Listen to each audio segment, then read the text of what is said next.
Blog Talk Radio. Warning, you have entered the realms of the gods, so give us your mind and your full attention. So you say you deal with esoteric information? I never heard of such. Well, you're in for a treat. Blog talk, this is the blog talk. Alim, El-Bey dropping jewels every day. Blog talk, this is the blog talk. Metaphysical, we deal with the spiritual. Blog talk, this is the blog talk. Alim, El-Bey dropping jewels every day. Blog talk, this is the blog talk. Metaphysical, we deal with the spiritual. So you claim to be a god? Damn right I'm a god. The maker, the owner, cream of the planet Earth, father, civilization, god of the universe. Wow, I didn't know that. Wow, I didn't know that. Wow, I didn't know that. Wow, I didn't know that. So tune in or lose, friend. All strategies apply mathematically. The information you drop is real powerful. So get your notepad, it's more than an hour full. Watch your jaw, the crew with Watch It Talk. Indigenous to the land wherever we stand. First world order, we bringing it home in the first quarter. Invisible lines don't apply, we cross borders. Silly rabbit, knowledge for gods. No matter where you reside, Lodge, Temple of Mars. So don't fret or proceed with hesitation. Just tune in to Blog Talk to get the information. Peace.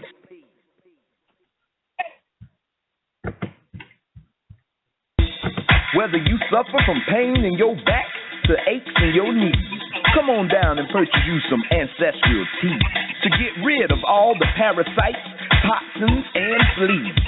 Spiritual elevation for cosmic gravitation. So put away the patience, cause there's no time to be wasted.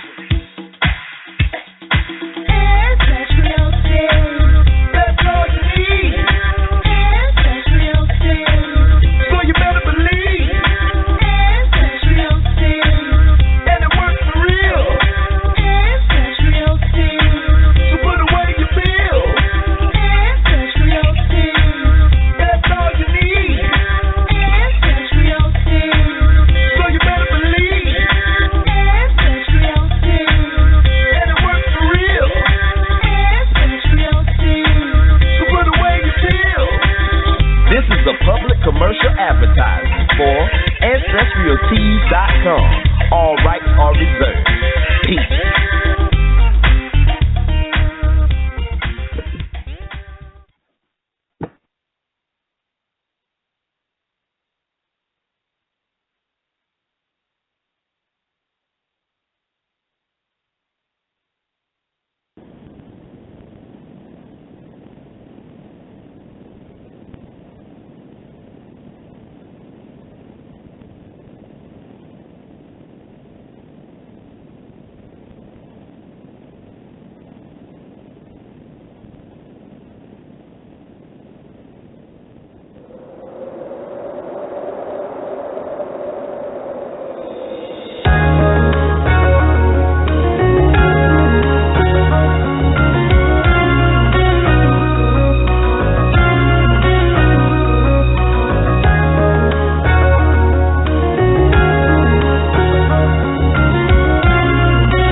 I don't need to be a dope boy, my poetry is dope enough. Trapping interstellar while my third eye open up. See through all the lies that y'all telling with a straight face. Return of the luminous ones. Y'all better make way to find a chapter. Find a collapse on all you politicians. They politicking how to lead a world about the pissing. The way I think is more deep and in the Grand Canyon. I guarantee this black man would be the man standing. My premonition matched the Olmec calendar. It's always accurate like a lightweight challenger. For all you wicked witches and the Wizard of Oz, you and that man behind the curtain, yeah, y'all fixing to fall. Only a matter of time before shit hit the fan. Here's an idiot's guide for you on how to get a man. I don't need a bunch of homies to ride or die with me. I can call on Hey Roo to fly the skies with me. Going through the transition and that's all she wrote. Put on my uncle, gave my Jesus peace back to the folk. Came back for ancient times to bring heaven on earth. I was the last golden child that returned to the birth. We going through the transition and that's all she wrote. Put on my uncle, gave my Jesus peace back to the folk. Came back for ancient times to bring heaven on earth. I was the last golden child that returned to his birth.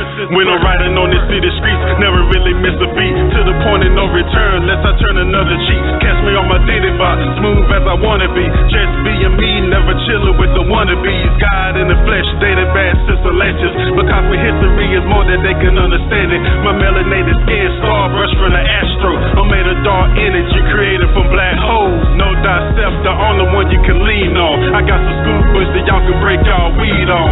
Our here's Martin Luther King and slave ships. But what about the underwater cities and spaceships? My mystical mind, we had the government covering. But if the old man tip will fly away like a mothership, we're African people, we're the real Anunnaki, wearing feathers on their heads just to prove feet taller than me. Through the transition, and that's all she wrote. Put on my uncle, gave my Jesus peace back to the Pope. Came back my ancient times to bring heaven on earth. I was the last golden child that returned since birth. We going through the transition, and that's all she wrote. Put on my uncle, gave my Jesus peace back to the Pope. Came back my ancient times to bring heaven on earth. I was the last golden child that returned since birth. Yo, don't look at me the same, I ain't nothing like I used to be. Upgraded daily through the lies and all the foolery. My dream became lucid, I travel back in time, collecting life data for my subconscious mind. That father let me know that anything is possible by pulling down the universe through my crown chakra. Manipulate the energy is all an illusion.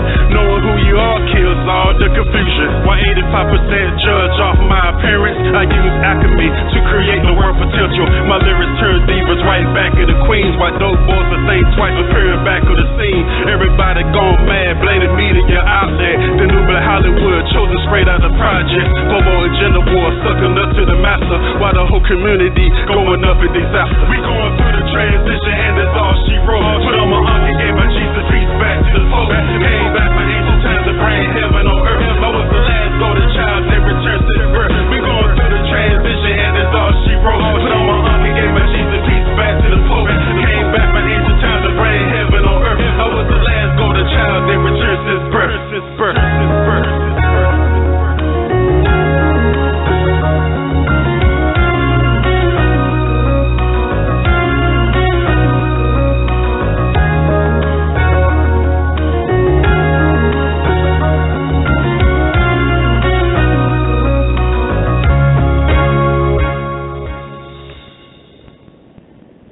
Once again with your host, Dr. El-Bey, First Water Radio, no doubt.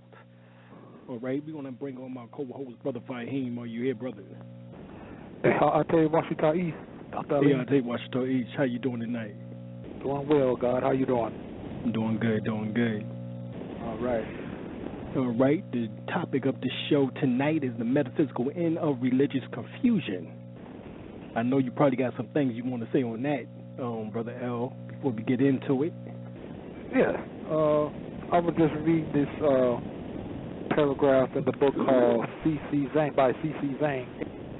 Right. And it says here about the Red Sea. Now, red is the color ruled by the planet Mars, and the sea typifies the emotions. The Red Sea, therefore, symbolizes a condition of sensuality and sensation by those who listen to the dictates of the divine soul or utilized to build a fit tabernacle to God. But to those who less worthy, they become to a snare, and such persons are flooded with and drowned in the sea of their own animal propensities.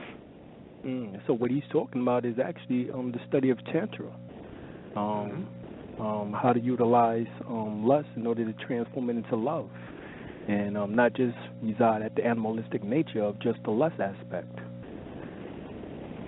Well, I mean, that's something on which that more by the name of Beverly Pastel Randolph actually taught at the turn of the 19th century. Actually, from the 1850s on up until 1875 or so. I mean, he became the supreme grand master of all the Rosicrucians in the world, essentially.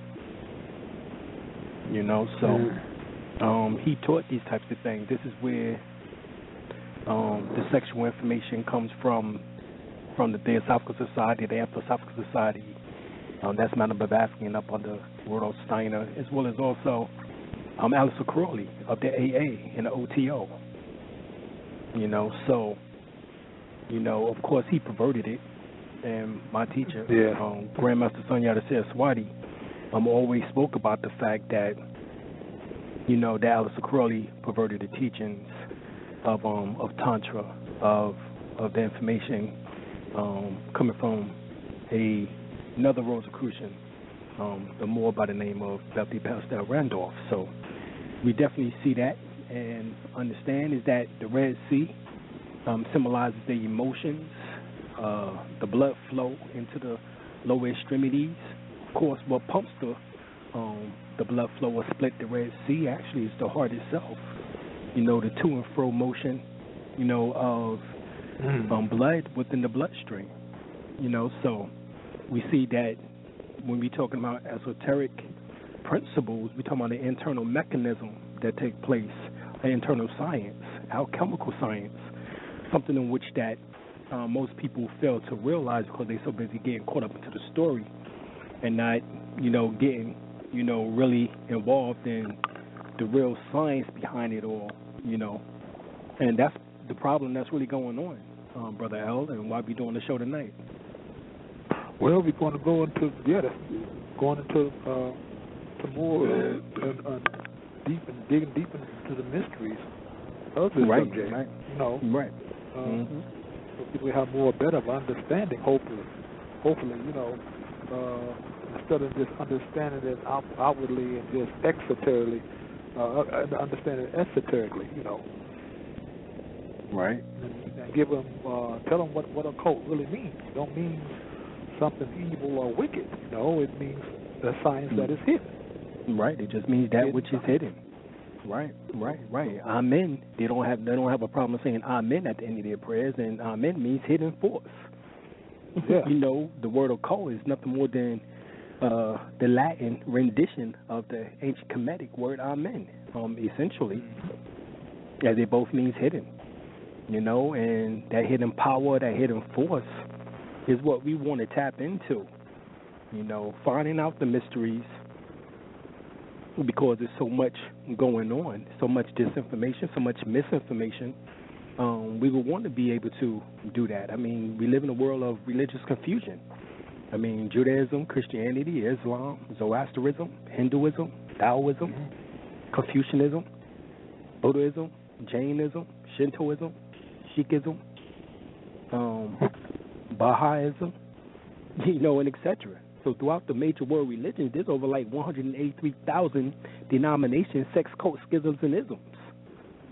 You know, so seemingly the world is full of conflicting ideas about God, about spiritual truth. You know, and this is not to take a slight at Christianity, but, I mean, it's the largest denomination. You know, we're talking about nearly, 2 billion people. You know, the largest in number of adherents. You know, but it's filled with various contradictions. Contradictions about God. You know, not even traditional Orthodox Christianity really knows what and who God is. You know, so much so that the cause for this confusion is simply that human beings are trying to figure out and reason for themselves what God nature, is like. So many people do not and cannot accept any statement that does not confirm what they presently believe, even if the belief that they presently hold to be true are based on false information. Yeah. And are inconsistent with reality. Yeah. So many of the things that the mind of man believes, the mind of man has conceived. But these things are not always based on truth. So 500 years ago or so, Europeans believed that the sun revolved around the earth. And that, essentially that the earth was totally flat. Now, we know that the earth is flattened at the poles, and that's the reason why we have 365 degrees or days as compared to 360. It's not a perfectly round orb, as even NASA shows us a perfectly round orb, which is nonsense.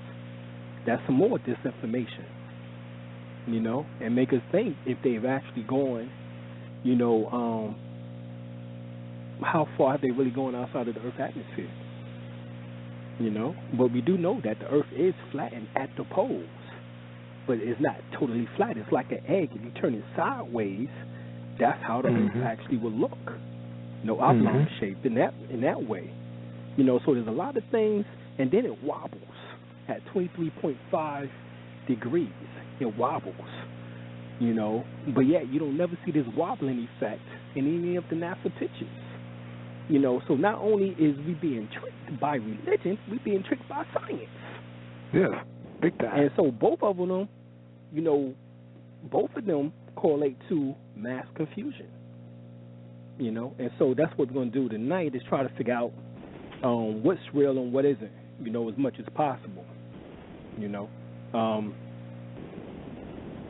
Basically, we're the sum total of all our beliefs, and your beliefs are always subject to change. My beliefs is always subject to change. As your knowledge base expands. Right. Most people refuse to accept new beliefs simply because it contradicts their present belief system. So to continue to be to believe in a proven falsehood is detrimental to the believer. So one must never be afraid to reevaluate or evaluate new information, and if it's proven to be true, to accept it, as proof to be proven to be true. So in light of this fact, we must be willing to evaluate our belief systems, even if this means exploiting, the myths that have served as our foundation. We want to explore the myths because people fear instability. They fear not having security, and right now they have used pale Jesus as a security blanket. It's like Linus, if you remember on Charlie Brown. Linus had to make sure he was taking that blanket everywhere he went. Yes, he did. Or all hell would go, break out. And so, therefore, it's natural for people to resist the destruction of their old belief system until they have accepted belief system to replace the old one. And this is what Pastor Ray Higgins speaks about is cognitive dissonance. That separation, that separation of yourself from proven facts and knowledge, wisdom, understanding, overstanding, understanding, and the beliefs, not based on facts, and how we love to continue with that as compared to something much more concrete. So, for people who want to begin to start exploring that idea, we would suggest that you read From the Broader Files to 22 Essays of African American Experience by Anthony T. Broder. All right? We think that's probably one of the beginning books for someone who's just coming into knowledge and information. As that was one of the, it's a little small book. It has enough pictures in it, enough common sense essays in order to bring anyone who doubts, chematology, misnomer Egyptology, as well as, African history, Afrocentricity, as well as American history, the Maru people, of the Americas. So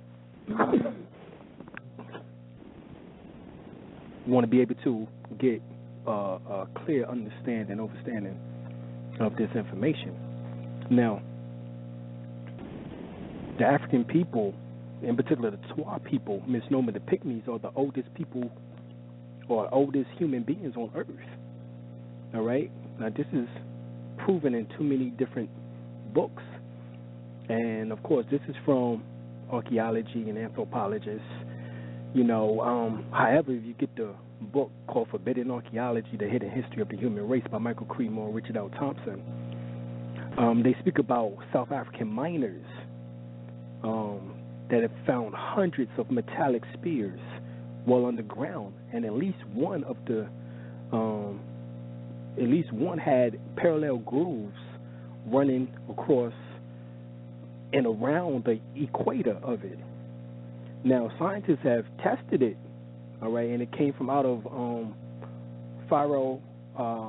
phylic rock, which was mined in West Transvaal, South Africa, which dates back to 2.8 billion years ago. 2.8 billion years old.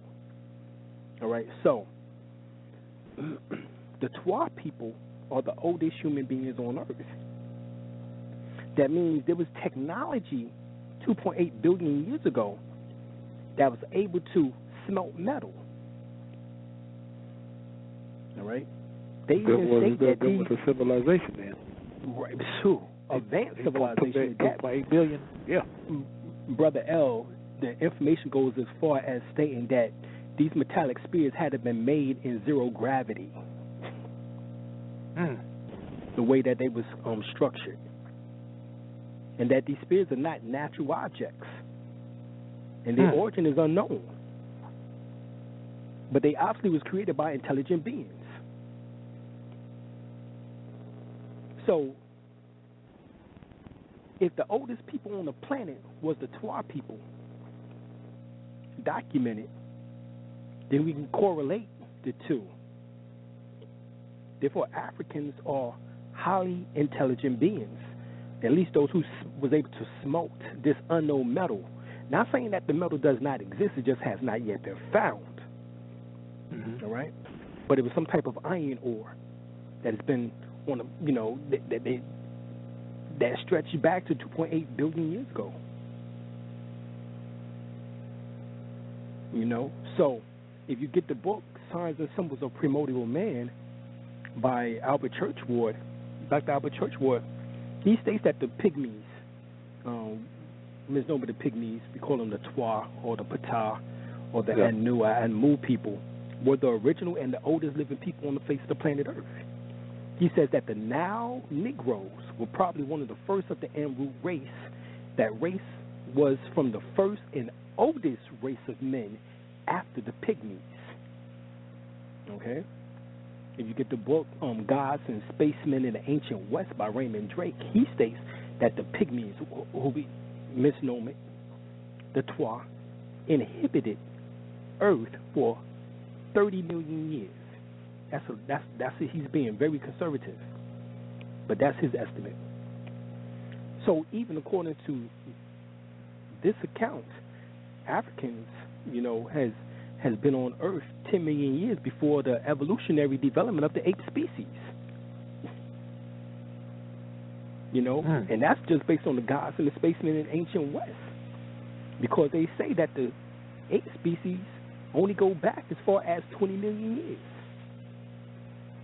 But the Pygmies, who was called the Twa, inhabited the Earth for at least 30 million, based on his estimates. We say 2.8 billion and further, based on our estimates. And this correlates to what Honorable Elijah Muhammad told us. Brother L, you was in the NOI, FOI. What did he say about our birth record? There is no set birth record. It says it's 66 trillion years. There you go. Some say 76 trillion years. That's right. So why is it that every time I turn around, the anthropologists and archaeologists have to keep going further back, but yet it's being hidden? Right, but because they cannot trace our history. Right. Because they want us to have this belief system that Charles Darwin stated that we arrived from apes or monkeys. But, this is not true, because Discovery News states that all 9 African, part Neanderthal, genetics confirmed. As far as the apes and monkeys concerned, all you got to do is cut their hair off, what they look like. Right. Well, the Neanderthal is the Yeti, a small version of the Sasquatch or Bigfoot. So the Asians and the Europeans have more than 4 to 8%, some say as high as 12% of Neanderthal genetics. This is the monkey that they're referring to, the missing link that they're referring to.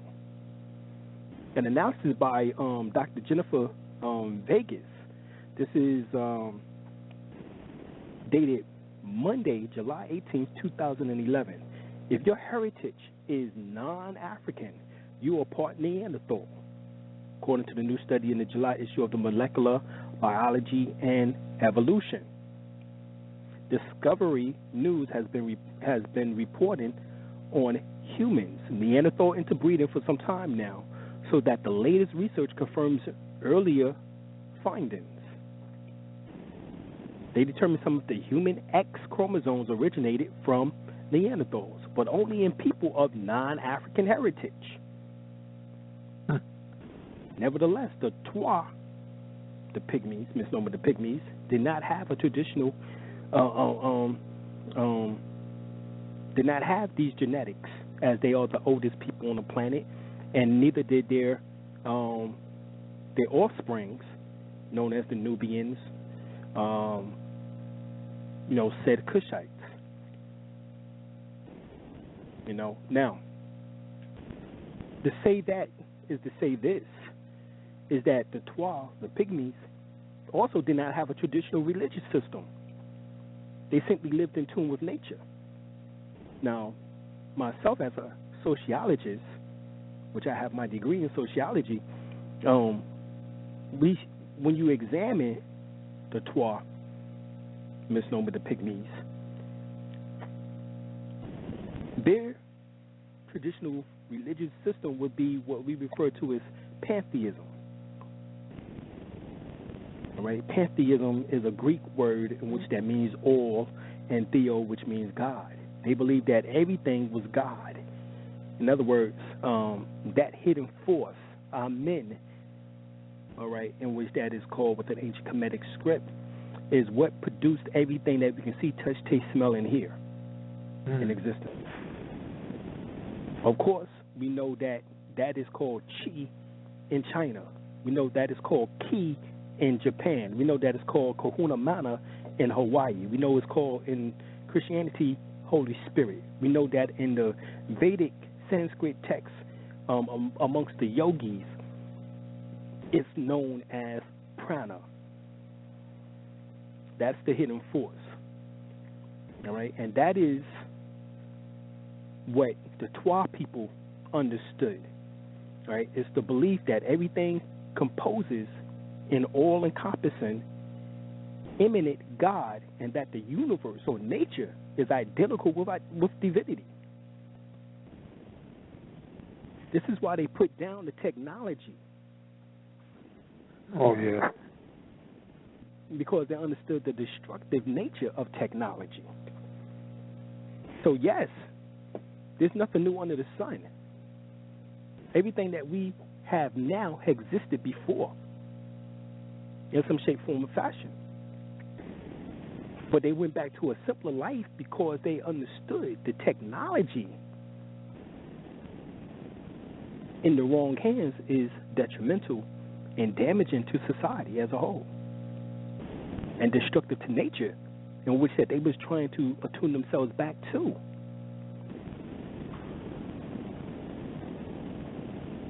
All right? So, therefore, pantheists, they do not just believe in a personal or anthropomorphized God, something external or outside of themselves. They don't believe in that. All right? Not like just coming in just one form. That power is in all forms and is in you. It's in me. Okay?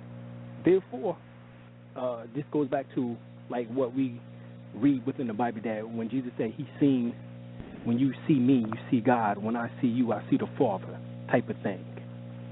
In other words, I recognize God within everything that I see, especially you. A lot of people understand that. Right, they don't.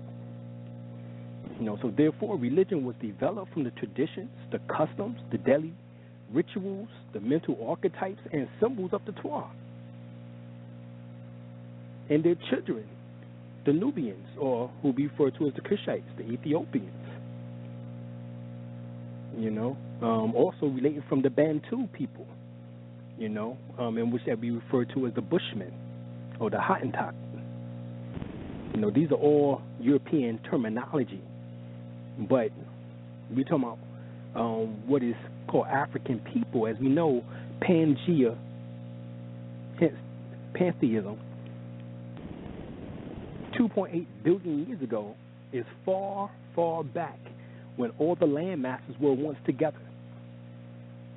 Scientists say that the land mass did not break apart until 200 to 250 million years ago.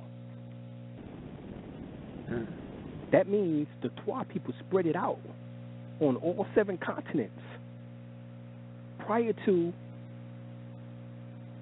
what Prophet Abu Ali called the Great Earthquake, in which that caused the continental drift.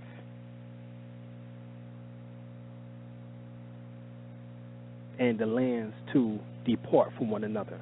Seemingly, it's just like a puzzle. You can take North America and place it right on top of North Africa, Northwest Africa. You can take Central and South America and place it right up under the coastline of West Africa.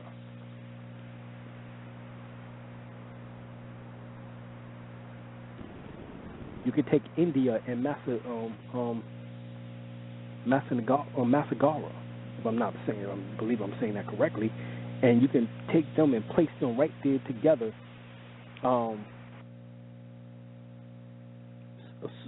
Saudi Arabia, and all of that right there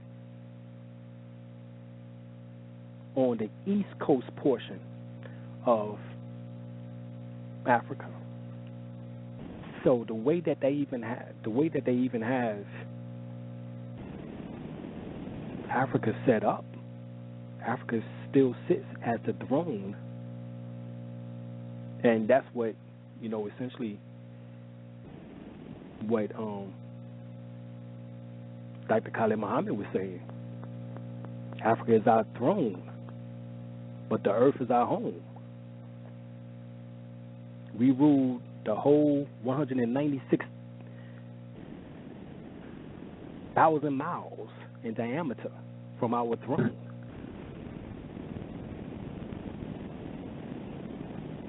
And that's what he was saying. You want to go into anything that we talked about so far, Brother Al? Yes. Like you were saying that I was reading from the a little more from this paragraph. It says here that the wind symbolizes aspirations, and the east it is the region of the light. Therefore, the candidate is informed that through aspiration for spiritual wisdom, he may cross the sea of sensuality. So sensuality dry shod by those who foolishly enter this sea with unworthy motives are doomed to destruction. And that's so true. Yeah. That's so true. Because you've got a lot of people... it's a work in progress for each and every one of us. As long as you have a physical body, there's temptations, there's things in which that you might not make the best judgment on, but the thing is to continue mastering yourself, getting to know yourself to the levels where you can avoid temptation and avoid, the things of the lower realm of the. Right. I think even in the illustration, the allegory of Jesus, he was talking to the so-called Sanhedrins or so-called Jews, and he told them, he said, I'm in this world, but I'm not of this world. Right. And that's what we all got to get to that level of, of understanding that we can be here, but my thoughts is not your thoughts. Your thoughts is from below. My thoughts is up from on high. Right. And that's basically what those illustrations was telling us, is the battle between lower self and higher self. and how to obtain connection to higher self, principles, your own internal personal God, as they say, your Lord and Savior. You know, and I'm saying this because these are Christian terminologies, but they themselves don't understand what they're talking about. Mm-hmm. You know, we talk it, you know, in the occult, the activation of the pineal gland is the development of your Christ or your Heru or Buddhahood. Mm-hmm. You know, or Set, which is the mother principle, the goddess principle within each and every one of us, is risen, can be through the sexual act, through proper tantric and breathing visualization methods to the pineal gland to awaken all soul, the sleeping God, the God who becomes the Lord of the underworld. And from their divine union, which is called divine marriage as heaven, we see the production or of Heru, the Christ. You know, referred to also as Melchizedek or Michael, the archangel. You know, which is nothing more than another form of Osor. Mm-hmm. You know, we're talking about the Maku. Maku is the word Michael, and that is another word for Heru. Heru Maku. In fact, Heru M. Arquette, that's a form of the Sphinx, as well as also a form of Tahuti and Heru together as the initiators. As you were just finished talking about, being initiated, you know, through the trials and tribulations of the lower self, of the lower nature, and you battling those particular lower self tendencies and achieving godhood. Yeah. The true Armageddon. Right, that's the true Armageddon, the great jihad. You know. Mm-hmm. And jihad, you know, right. I had to explain to my mother what jihad meant. Right. She thought it was a holy war against the Western world. And no. It's been badly misinterpreted, you know, by the media and other sources, you know, that tends to destroy or tends to distort what the meaning of Islam, you know. Right. It's the fanatics in which, it's the fanatics in which that comes to that understanding. They thinking that is just an external war. You know, but the Sufis and, you know, and those who study esoteric information know very well that the only devil is the one that dwells within each and every one of us. And that's the one that we have to conquer. The battle our lower nature, you know. Right. And that's what it's about. Right. That's the true holy war right there. Yeah, that's the holy war. Like you said, that's the Armageddon, that's the great jihad. You know. You know, everybody, you know, worrying about these 4 horsemen. Well, that's nothing but the 4 lowest chakras. You know, horses symbolizes horsepower. You know, and within your various chakras, you have a certain amount of hidden power or force in which that can be unleashed. And unleashed improperly can actually cause plagues, the 7 plagues, in which that the 4 horsemen bring. If done properly, then it can bring the kingdom of God. Mm-hmm. You know, and that's what it really was talking about. So, now, if we go to another book, all right, Sex and Race by J. Rogers, excellent book. He states in it that Theodorus Silaculis of the 1st century BCE states that the Egyptians got their laws, their customs, their burial rites, their statues, which is their laws, and their system of writing from Ethiopia. Okay? Furthermore, the gods of Egypt, you know, which of course becomes later on the gods of Greece, the gods of Rome, and etc., were of Ethiopian ancestry. Right? He states all this in the Sex and Race, Volume 1, J. Rogers. Now, the late Dr. Albert Churchward, in his works, The Origin and Evolution of Religion, he holds that the African Pygmies and the Nubians course, Ethiopians and Cushites were the real originators of religion. All right. The late Count Siavani Boni, in his book, The Ruins of Empires, he writes that all religions originated in Africa. All right. The Ethiopians conceived themselves, said Diodorus, a Greek historian, to be a great iniquity, and that any other nation. They suppose themselves also to be the inventors of divine worship, of festivals, of solemn assembly, of sacrifices, and of every other religious practice. Right? The late Dr. Brest, famous Egyptologist, maintained that the Ethiopians were the first to give religious thought and aspiration to the world. All right, so metaphysics, which is philosophy, ontology, too, is derived from the religious thoughts of Ethiopians or Cushites, called the Tanesi or the Kamal, which are also referred to as the Tassetians. All right, so we understand that metaphysics is a branch of philosophy concerned with explaining fundamental nature of being in the world. Metaphysical principles are intended to describe and explain all that is.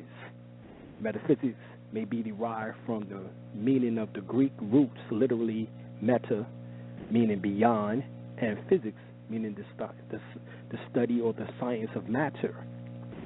All right. Therefore, let's look at the Holy Bible's historical origin and its astrological and physiological meanings, because when we look at it in that way, keep in mind the supreme axiom, as above, so below, as within, so without.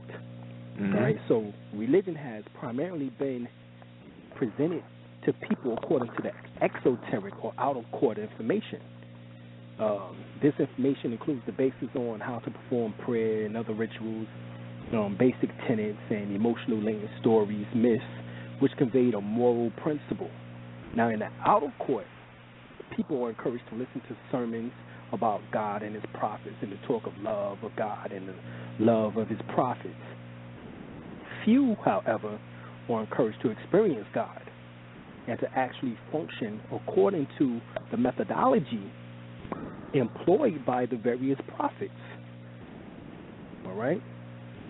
Such works is the business of esoteric or the inner court. Even the Quran speaks of that there's they know the outer meaning of the life of the lower world, but of the hereafter they are heedless. And that's why the ancient Kemites, Sumerians, spent more than probably nearly 90% trying to understand the death principle, or life after life, or life after death, as they refer to it as. Because while the outer court people argue over such absurdities as my religion is better than yours, or my God is the true God and yours isn't, the inner court promotes unity. The esoteric, promotes unity. Because those who reach the inner court witness the unity and the realization of God. And that's always conveyed the one primary message, a message that appears to be different because it comes to men and women in different geographical locations and who were of different backgrounds, different languages, but people who reach the inner court realize the principles are the same across time and geography. Even though these principles may contain in a different bottle bearing different labels, but the essence of its content is the same. So people who reach the deep religious wisdom of the inner court or mystic traditions are called the yogis in the East, the Sufis in Arabia, the shamanism, the so-called nature-based religion, the Essenes or the Gnostics in the Judaic tradition, or the Kabbalists, and many, many other titles.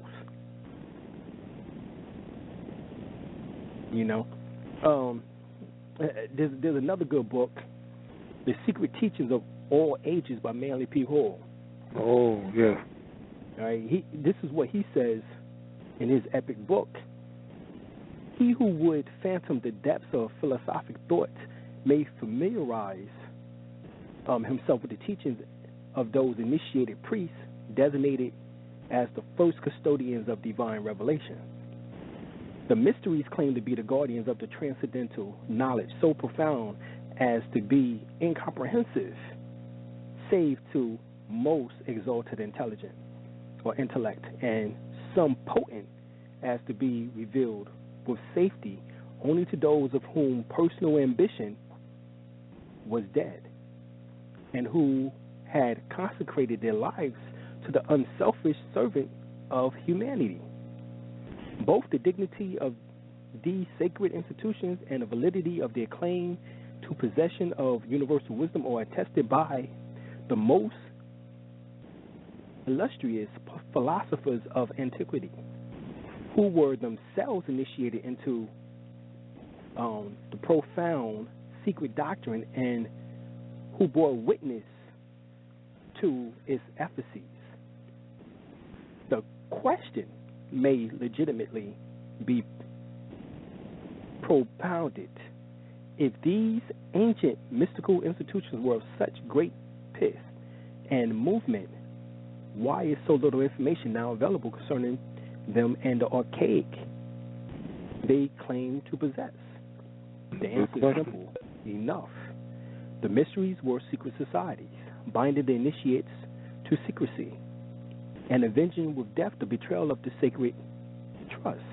Although these secrets or schools, were the true inspiration of the various doctrines by the ancient philosophers, the fountainhead of these doctrines were never revealed to the profane.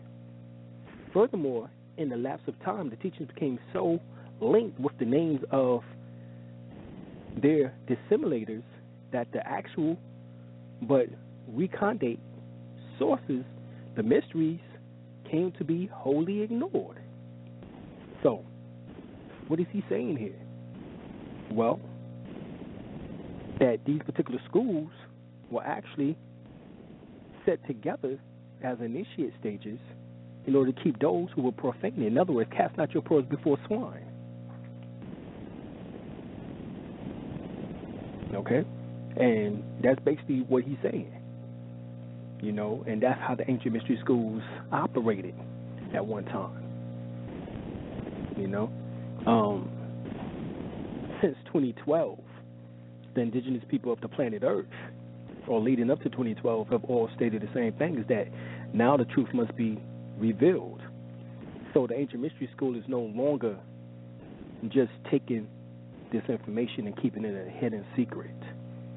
You know, it's no longer just a mystery. Now it has to be revealed to all those who choose to accept it.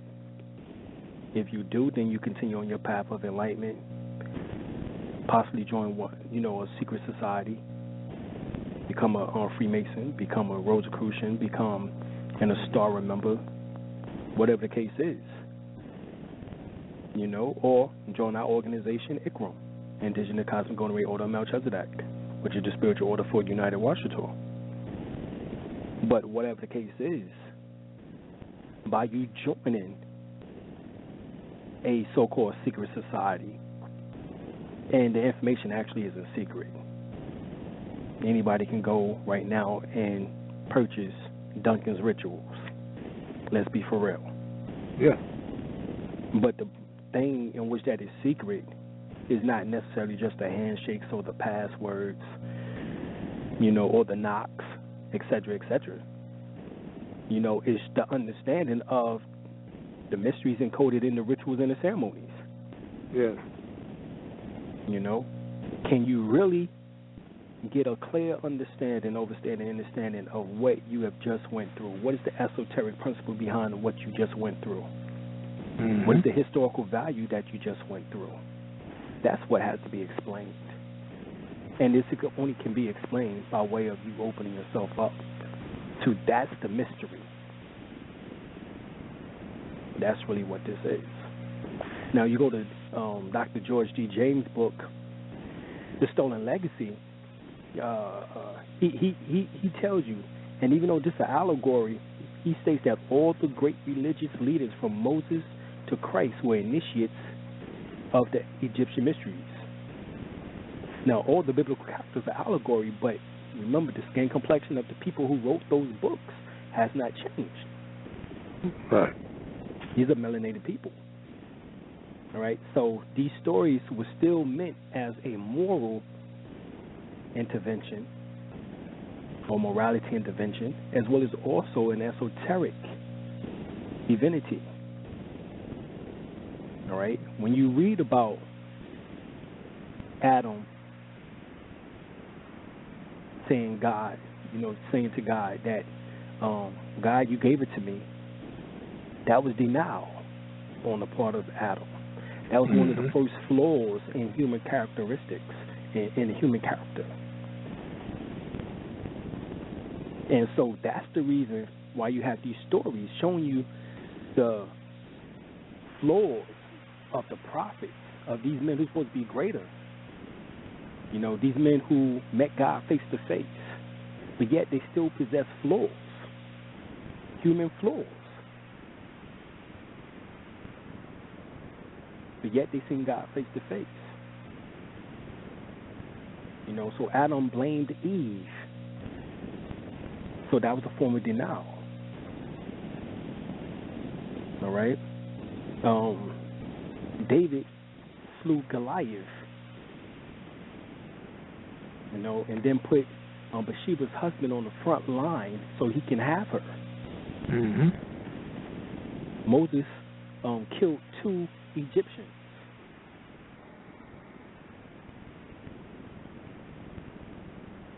He's able to look over the mountain to see the promised land, but died soon after. You know, these are all stories talking about the flaws. And even when you get to Jesus, even in his story, he didn't do anything of these magnitudes that these prophets did. You know what I'm saying? And showed forth the human flaws, but he still lied. He told Mary Magdalene, go and tell the disciples that you've seen me and that I go to the right-hand side of my Father. You know, but he didn't go to the right-hand side of his Father at that particular time. But he told Mary Magdalene, go and tell the disciples that he did. So there's flaws. You know, as they say, a little white lie is still a lie. All right, so that is the reason why these particular stories was given. Right. You know, another particular story was the papyrus of the Albany. This is from the British Museum, 10183. My wife and I actually seen this document, and it's actually of the Potiphar story, or the tale of the 2 brothers. It's the origin of the story of Joseph, actually. Yasib, who's also Ptah, which is the story of Imhotep of the 3rd dynasty. We get, Imhotep of the 3rd dynasty under Zoser. He was a prime vizier. He would be the seat of what we now call the Pope, next to the Pharaoh or the Nagu. All right? And this is the same story told of Joseph in the Bible. Genesis, the 37th chapter, the 1st through the 39th verse, 1 through 23, you know what I'm saying? This is shown over and over again in these particular stories. You know, and I'm not going to go through everything, but we know that Joseph was supposed to have been the vizier in Egypt, a mythical story about the allegorical characters based on Imhotep, who's the prime minister, the prime vizier, you know what I'm saying, of ancient Temeri. You know, so the name the Bible stated that was given to Joseph by the Pharaoh was Sebheneth, Panith, which was translated, God lives, God speaks. All right? Now, check this out. The translation of Imhotep means the voice of I am. And it's identical to the biblical name of Joseph. The God lives, the God speaks. So Imhotep was the known scribe, the known lector, priest, archaeologist, astronomer, magician, which is medicine and magic, which is herbalism, was all used together. Imhotep was the chief architect of the third dynasty under King Dozer, or Pharaoh Dozer, Negu Dozer. So he was the first master architect, all right, or the oldest moderate architect, all right, because you remember this is nothing compared to 2.8 billion years ago, all right, and I ain't want to even get off on our existence off the planet, because the Amazulu people, which means sky people, under Creed Mutuar being the last shaman, speaks about that. The Dogon speaks about that. Before, matter of fact, the Amazulu say that before they came to planet Earth, they was on the red planet, which is talking about Mars.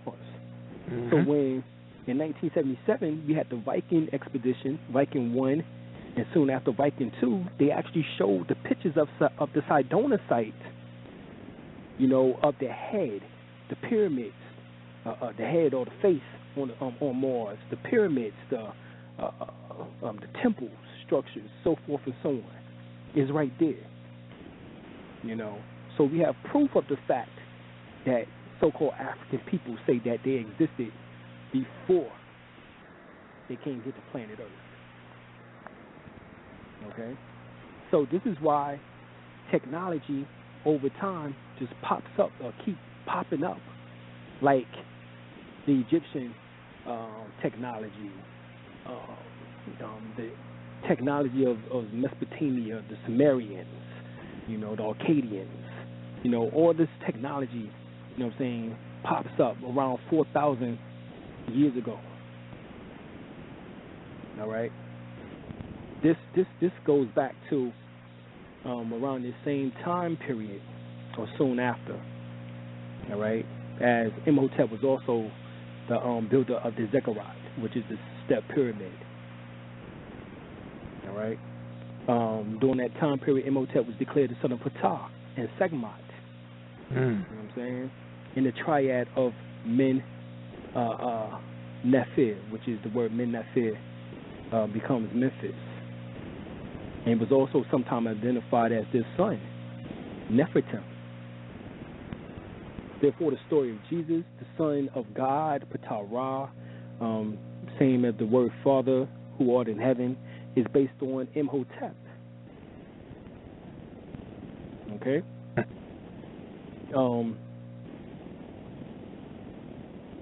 I wanted to make that clear for people when we talk about these stories. Some of them have a rendition to actual living people, like the story of Joseph. All right, the songs of Solomon, the Psalms of David. That's Amenhotep III, Amenhotep IV, known as Uncle Unten, as we was talking about in the last week's discussion from the divine hymns of Akhenaten, Uncle Unten. All right.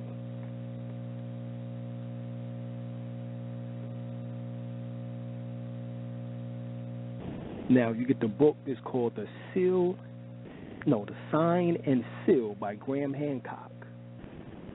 All right. He states this is that Imhotep was often characterized in inscriptions as the image and likeness of Thoth, which is Tahuti, and was also the successor of Thoth after the deity had ascended to heaven. Right, this is the same belief origin of the Pope being the vicar of Christ. This is where that comes from. Okay, so Imhotep became the son of Ptah, creator of Memphis, of Men Nephir. All right, whose nature as a god of craftsmen particularly suited the father of offsprings, renowned for structural skills. This is the origin of Jesus being the carpenter, after his father Joseph, Yasset, was also a carpenter. Now, this is from a book called Egyptian Myths by George Hart.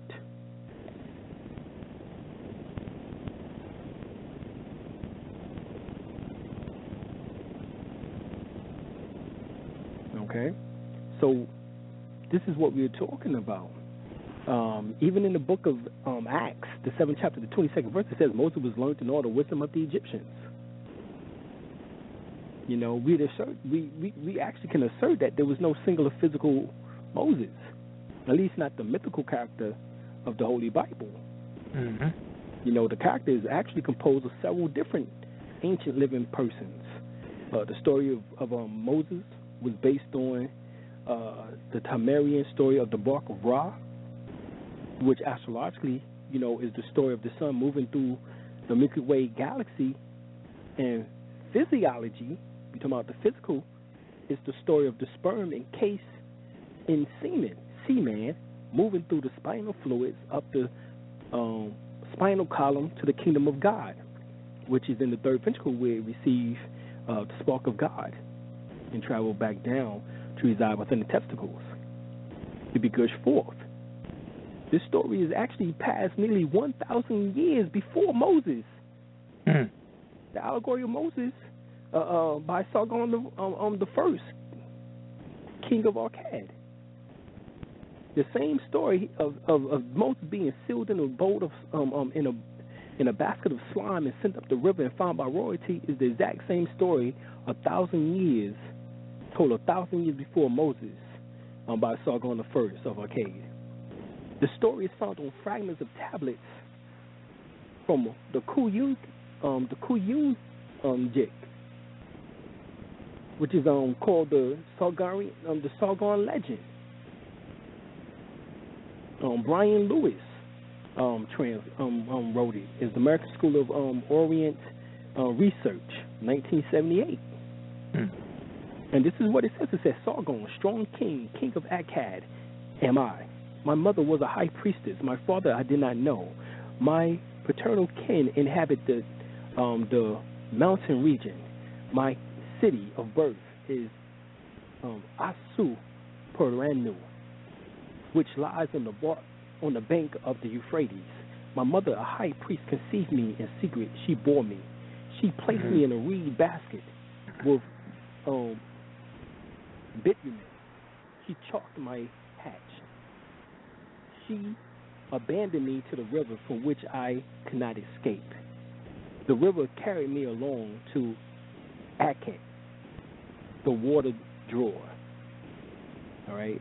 Remember, Moses' name means to be drawn forth from water. All right. And Aki, the water drawer, when immersing his bucket, lifted me up. Aki, the water drawer, raised me as his adopted son. Now you go to the book of Exodus, 2nd chapter 1 through 10, damn near the same story, except now Aki becomes a female, all right, the Pharaoh's daughter. And there went a man out of the house of Levi and took to the wife a daughter of Levi. And the woman conceived and bare a son. And when she saw him, that he was a godly child, she hid him 3 months. And when she could not longer hide him, she took for him a ark of bulrush, and dabbed it with slime and pitch, and put the child therein, and said, lay in it in the flags for the riverbank. And his sister stood afar off till it would have been done to him. And the daughter of Pharaoh came down to wash herself at the river, and her maidens walked along the riverside. And when they saw the ark with the flags, she sent her maid to fetch it. And when she had opened it, she saw the child, and behold, the baby wept, and said, and she had compassion upon him. And this is one of the Hebrew children. Then said his sister, Then said his sister to Pharaoh's daughter, shall I go and call to the nurse and the Hebrew woman, that she may nurse the child for thee? The Pharaoh's daughter said to her, go. And the maid went and called the child's mother. And Pharaoh's daughter said unto her, take this child away and nurse it for me, and I will give thee thy wages. And he, woman, took the child and nursed it. All right. And the child grew, and she brought him unto the Pharaoh's daughter, and he became her son. And she called him Moses, as she said, because I drew him from out the water. Okay, so we're looking at this similar story. You know what I'm saying? Just minor things change, as they always do. If I whispered in your ear, and you whispered into the next person's ear, and by the time you get back around the room, it would not be exactly the same story. Everybody would add their own little flavor up into there. Sure would. All right. So the story of Moses takes place in the Holy Bible in Exodus, Leviticus, Numbers, and Deuteronomy. Jesus' life takes place in 4 chapters too: Mark, Matthew, Luke, and John. Now, 4 is one of the biblical number codes that designate the 360 plus 5 days of the earth rotating at 23.5 degree angles on its axis, and it revolves around the sun, producing the so-called 4 seasons called spring, which is resurrection; summer, ascension; autumn, which is fall or the betrayal; and winter, the sepulture or tomb. No, this is what we have to understand, is that as above, so below, as within, so without.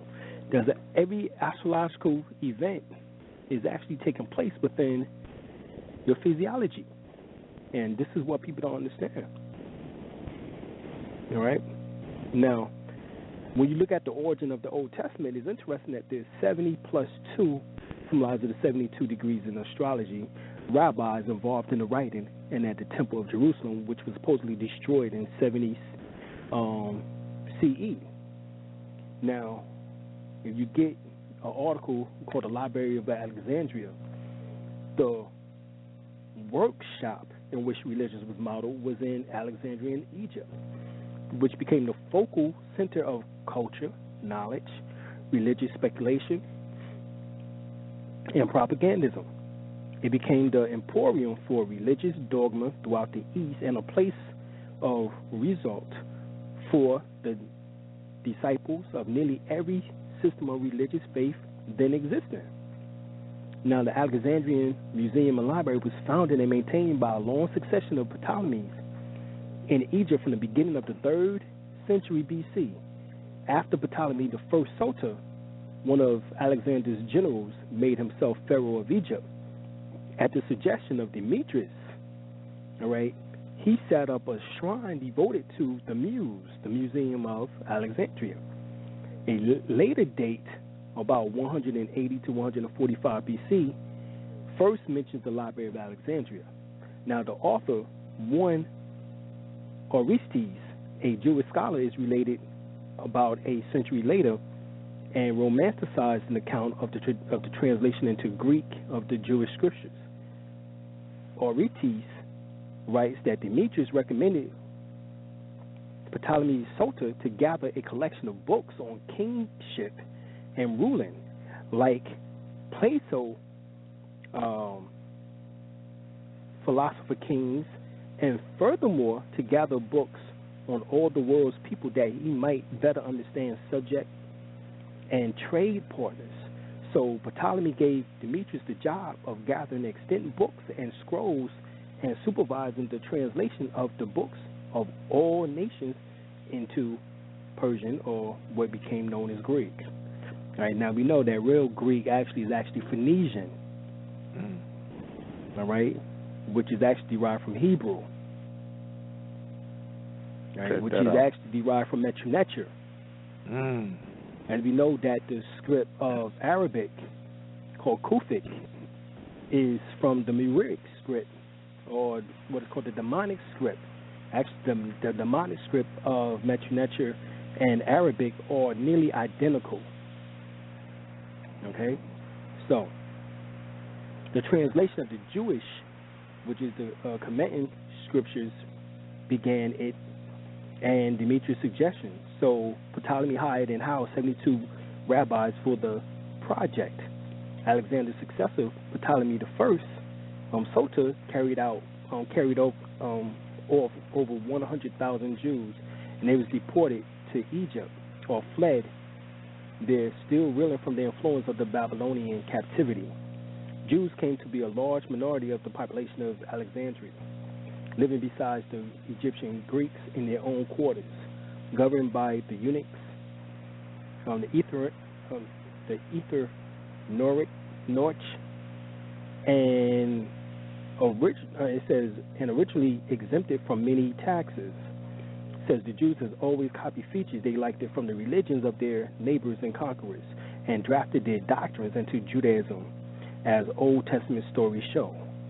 So this is just explaining the reason why we see these same stories told over again from the Jewish perspective.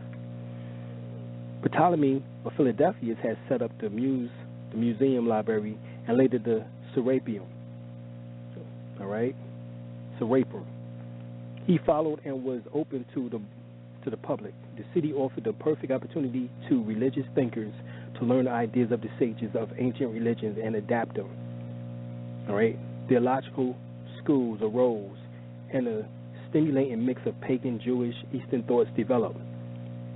Ideas was adopted not only from the other theologians common in Alexandria, but also from Zoroastrianism of Iran, and even from the founders of Neoplatism. Of course, we know there ain't no such thing as Neoplatism. We know that Plato was a student in ancient Kemet. So that's nothing more than information coming from out of ancient mystery schools. Ammonium, which is Ammonius, is actually Amen. Buddhism, Hinduism from India, and many men of every philosophy and every faith met, exchanging ideas and borrowing religious doctrine, revising their own religion in light of the wisdom of others. All right, so now how we know this, because there's a book that says How the Old Testament Came to Be. This is by Charles F. Burgess, and he states that although the whole of the Old Testament has been written by 150 BC, the writings were not declared authorized until 90 AD by the Council of Rabbis at Jania. It was this group, some say 72 rabbis, who decided which of the later writings should be included in the Old Testament. It was at the Council of Jania in 90 AD that the compilation of the new official said Jewish Canon, or which we call the revise of the original sepulchre, began. Right, based on the history of the Pentateuch or the Tanakh and other books of the Old Testament, from which that we have taken legends and show about what time they was written. The second shows what other nations were processed of this legend long before the time, and that the Jews copied from them. Now, this is from another book called Bible Myths and Their Parallels in Other Religions by Tim W. Dow. All right, so another one called 101 Myths of the Bible. Jesus Chronicles, Old Truths Uncovered by Judy James Carter. She states that it was not until 397 AD that the Bible assumed the present form that it has now. Its first synods of Laodicea, held about 363 AD, an assembly of bishops decided what could be read aloud. They was Genesis, Exodus, Leviticus, Numbers, Deuteronomy, Joshua, Judges, Ruth, Esther, First and Second Book of Kings, Third and Fourth Books of Kings, First and Second Book of Esther, the Book of the 150 Psalms, the Proverbs of Solomon, Ecclesiastics, the Songs of Solomon, Job, the 12 Prophets, which is Isaiah, Jeremiah, Baruch, and the Lamentations, the letters Ezekiel and Daniel. All right, so the oldest version of the Bible is the Sinai Bible, and is housed in the British Museum. And there's actually like 14,800 differences between it and the damn King James Version. Wow. Okay? I just had to throw that in there. Okay? Now, the book of Genesis, it comes from the Purim Hiru Sut, or the opening of the mouth ceremony brought forth by day and night. All right? You can find it in the Sumerian text, the Epic of Enki and Ninhursag. You know what I'm saying? The whole story about the rib came from that story about Eve being coming from Adam's rib. Well, in the Epic of Enki and Ninhursag, it says, "My brother, what hurts thee?" Talking to Enki, she asks, and it says, "My rib hurts me." All right, and guess what? Her name Anet, which is Ninti. Her name means Lady of the Rib, and she cures what? Enki's rib. So hence the lady. So hence she comes from Enki's rib, or hence Adam's rib now. The book of knowing the evolution of Ra and the overthrow of Apep, which is the story of Cain and Abel. All right, it's the story of Osar or Heru and Set. The conflict between Cain and Abel was taken from the Set and Osarian story. You know what I'm saying? The Sumerian tale of Demusi, which is and Enkidu.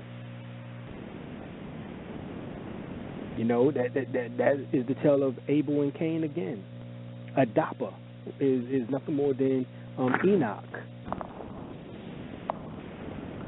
Adam and Eve punishment, the loss of immortality, was taken from the Mesopotamian story of Adapa, deliverance of man from destruction. He's talking about the Noah story, which becomes also within the Babylonian epic of Gilgamesh. Right, where his name was Zudra. Okay, so the story of Nimrod was taken from the Egyptian pharaoh Sesostris. Right, or Sensuret the third, as he was called. I can go on about where these stories come from.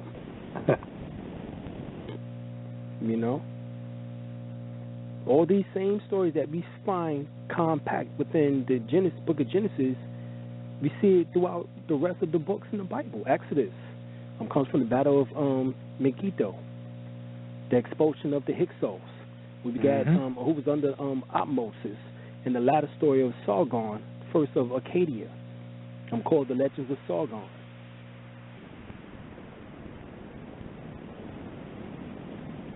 Read the 16 crucified saviors. Right. 16 crucified saviors by Percy Graves. Exactly. Christianity Before Christ by John G. Jackson.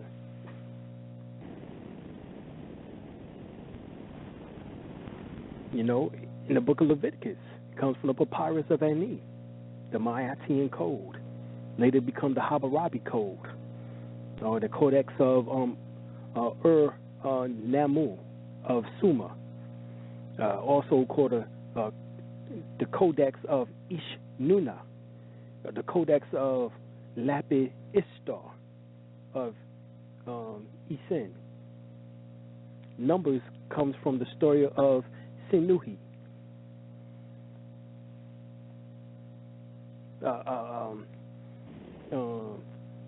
What's the next book?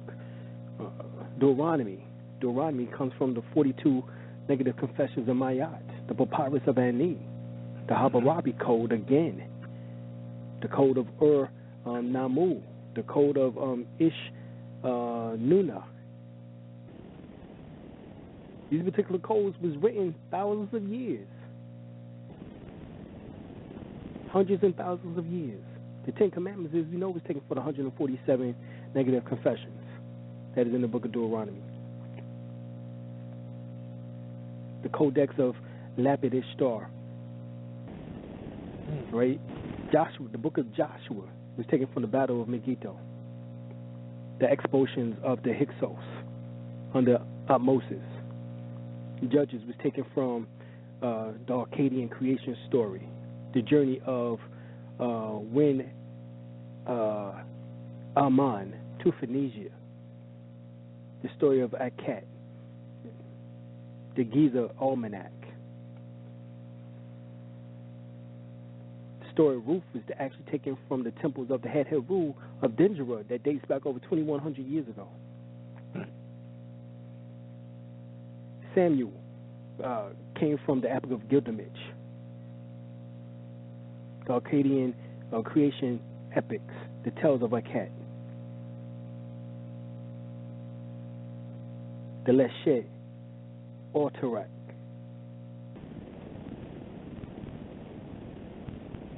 Kings came from the expulsion of to the Lebanon. The Anus and the Black Obelix of Solomon Nishir the Third. The fight campaign of the Armenian coalition. On and on and on. That's where the Book of Kings and the Books of Chronicles come from. The Ugaric poems about Baal and Anif, or Anaf. The campaign against Syria and Palestine. From Tiglath Pileser III. Sargon II, the fall of Samaria. Sinai Cherib, the surge or the siege of Jerusalem. The campaign of Sinach the First. The Mesopotamian legend of Etana, which is actually where we get the story of Elijah from. The story of Isra comes from the Perham Hebrew text, or the opening of the mouth ceremony by day and night. The chronicles of the Chaldean kings, the fall of Jerusalem, Nebuchadnezzar II, the cylinder of Cyrus.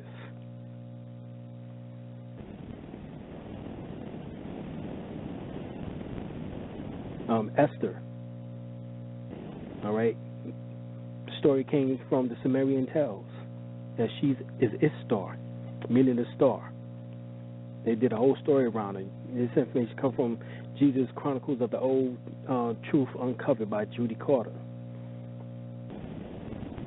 Nahimima, from Thutmose the Third and Akhenaten, also is derived from the petition for authorization to rebuild the temple of Yahoo. Job is from the Egyptian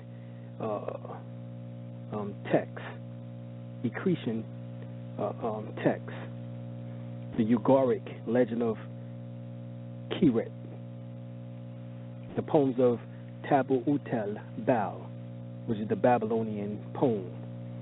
This is where the story of Job comes from. Matter of fact, the comparison between the two states the same thing. All right. In my prison, my house is turned into the footer of myself. My feet have stumbled. With a whip he has beaten me. All day they pursue me. In the night watches he let me suffer. Thou tortures my joints are turned asunder. My limbs are destroyed. My sickness baffles the conjurators, and the seers left dark my omen. This is almost verbatim in the book of Job. All right, the book of Psalms from the hymn of Akhenaten. All right, which is Psalms 40 in particular, Psalms 104. You know that they are nearly identical. You know, thy rod, thy staff, that comfort me. This is the Egyptian symbol. When you see them with the rod and the staff crossing each other, they comfort me. The rod symbolizes the Kundalini. The staff symbolizes the spinal column as it crooks up over top of the head. bowl over top of the head, symbolic to the governed vessel. All right, for those who study Qigong, Tai Chi, then you know exactly what I'm talking about. You have the governed vessel and you have the conceptual vessel, or functional vessel, or channel. Proverbs, the instruction of Ptah Hotep, the instructions of Amenhotep, the Akkadian observation of life, the words of Hakira. All right, that's where Proverbs come from. Right? Matter of fact, the Kemetic papyrus details the instructions of Amenhotep, which became King Solomon's book of Proverbs. All right, Ecclesiastics, the words of Hakira, as well as the Sumerian Proverbs, is where Ecclesiastic comes from. The Songs of Solomon, the love songs, or the Akkadian hymns, which is the hymns of Ishtar. All right, Isaiah, the prophecies of Neferohu, the wisdom of Arkir, as well as the Sumerian Proverbs. These are the books that the Jews had access to, coming from out of Babylon, and as well as having Egyptian mystery information. And so they was able to put together their books based off of these particular books that I'm telling you that they utilize. All right, Jeremiah, the words of Akir, and the Akkadian Mary letters, the lamination of Jeremiah, the words of Akir, and the Akkadian Mariam letters again. Ezekiel, the whole story of Ezekiel is based on the number 4, as we said earlier. The man is Aquarius or Ptah, which is John or Gabriel. The lion is the Leo, which is Atum Ray Segmont, in the feminine form, Matthew or Uriel. The ox, calf, or bull is Taurus, which is Sar Apis or Apis. The strong bull, which is Marco Raphael. And the eagle is Scorpio, which is Heru, which is the hawk, which is also a form of Luke or Michael. So it represents the 4 cardinal points of the zodiac. All right, so when you read the whole thing about Ezekiel, that's what it's based on. Daniel is coming from the Ugarian legends of Daniel, the Babylonian poem of Daniel, which dates back 1600 BCE. Prophecies of Nefertiti, all right? Hosea, as well as Joel, Amos, Obadiah, Jonah, Micah, Nahum, Habakkuk, Zephaniah, Haggai, Zechariah, and Malachi. These are the 12 books. And this is all derived from the Temple of Dendera once again, as well as the teachings of the Zoroastrianism, which is the gazers to the stars, from their book called the Zen Avesta, all right, which originated, from the Israelite exile, when they were supposedly exiled, So, we have the origin of the New Testament, and where that comes from, a short synopsis of the Pisos history is a book by Victor Manos, in which that he explains that they was Zoroastrian, that they followed the Zoroastrian belief system of astral theology and spiritual system, in which that was degraded into a religion founded around 700 BCE, allegedly by the Persian prophet named Zoroaster or Zoroaster. All right, so we see that in another book by James Ballantyne Hannah, of the rise, the decline, and the fall of Roman religion and Christianity. Also in another article, it's called The True Authorship of the New Testament. It says the slaves in the Old Testament was intended to mean the Torah, meaning the sepulchre, or the Greek translation of Torah. To the royals, the Old Testament was intended to mean the last will and testament of Julius Caesar. So JC becomes that of the Old Testament, and now they wanted to create a new JC, Jesus Christ story, and so they use once again the aspects of on the wars of ancient Kemet. Right, so you get Flavius Josephus was really Arius Pisos. All right. You get another book by Professor Bruno Broader, Christ and the Caesars. All right. Now, Arius Pisos was related to King Herod, the same King Herod supposedly that for 2 years looked for Jesus. All right. Jesus was hiding amongst his people in Egypt, as they say. All right. So he was also related to the Egyptian rulers, the Ptolemies. It was he who was Flavius Josephus, the so-called first historian. All right, first Jewish or historian.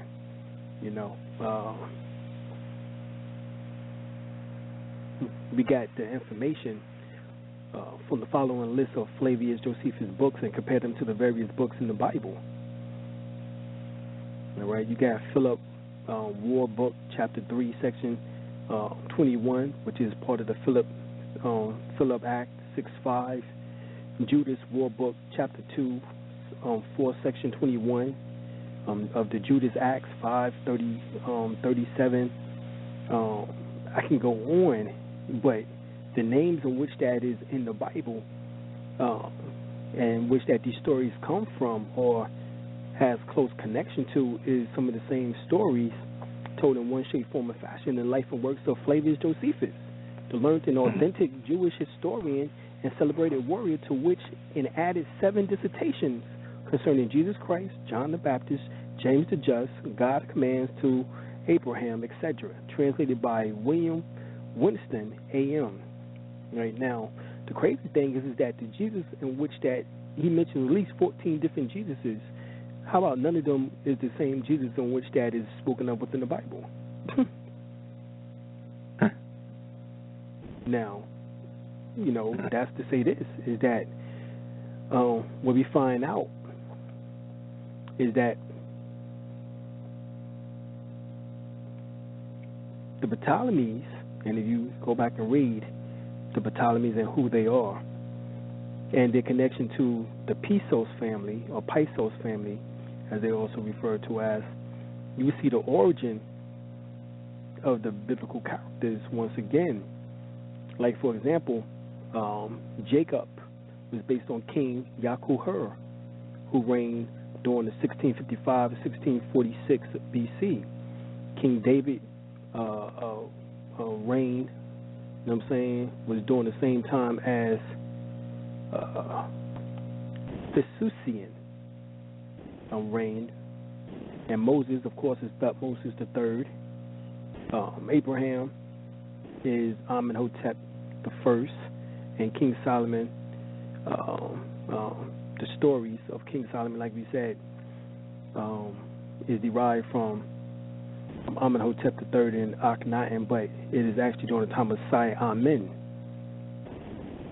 Right. So, what they basically did, one common link in the bloodline is through Philip of Macedonia, who married Olympia, and their child was Alexander the so-called Great, all right, who plundered the key regions of Greece, Persia, Syria, Phoenicia, Egypt, Babylon, the former lands of Sumer, and across to India before dying in Babylon at the age of 33.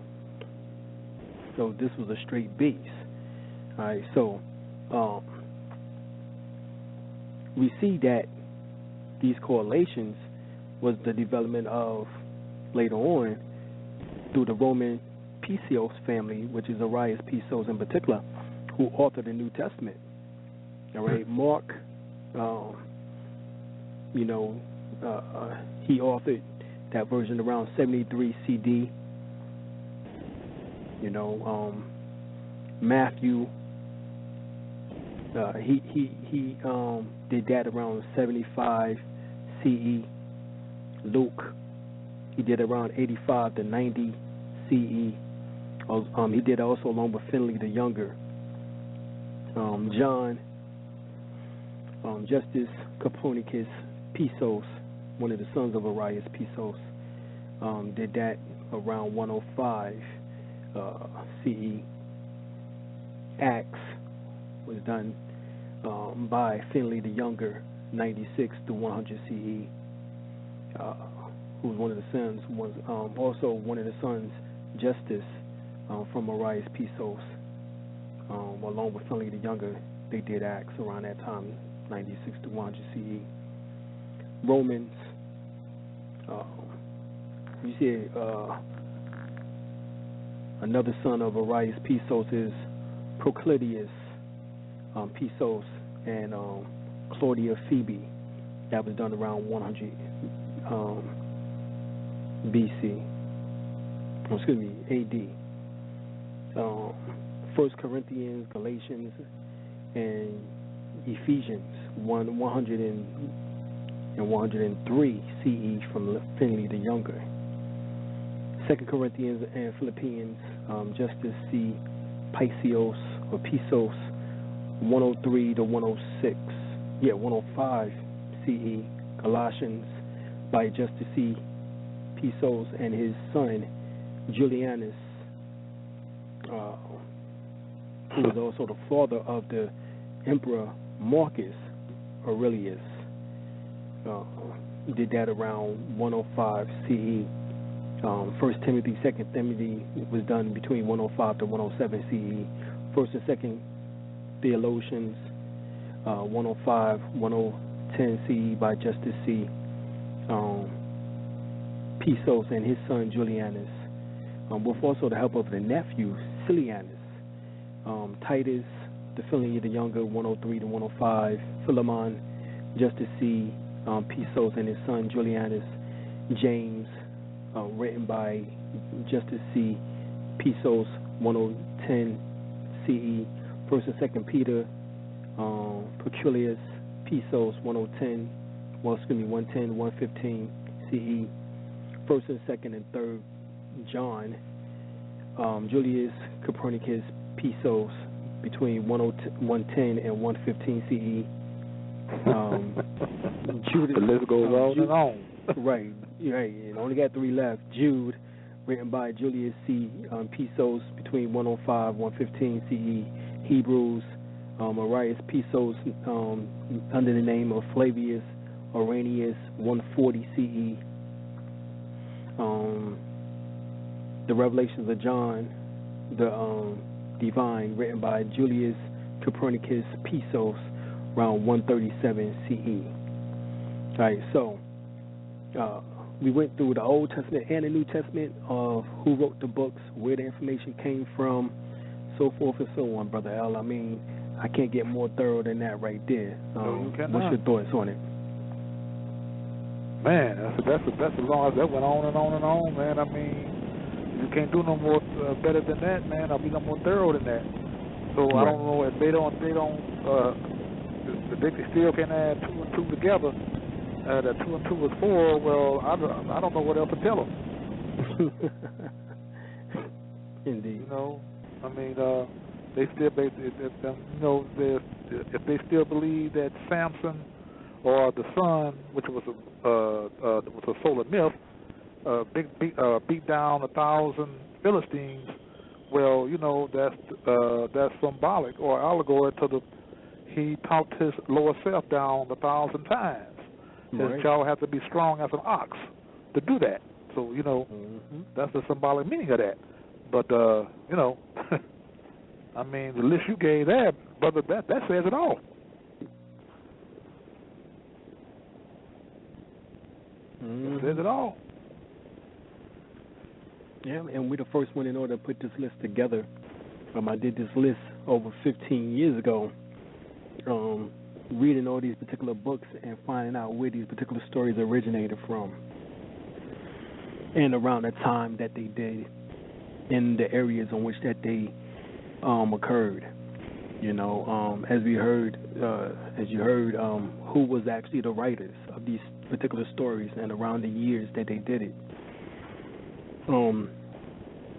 This is the most thorough list that we have been able to do and come across. So we're going to do part 2. All right, we're going to do part 2 next week. For those that want to call in, have any questions, Give us a call in, 626-414-3535. That's 626-414-3535.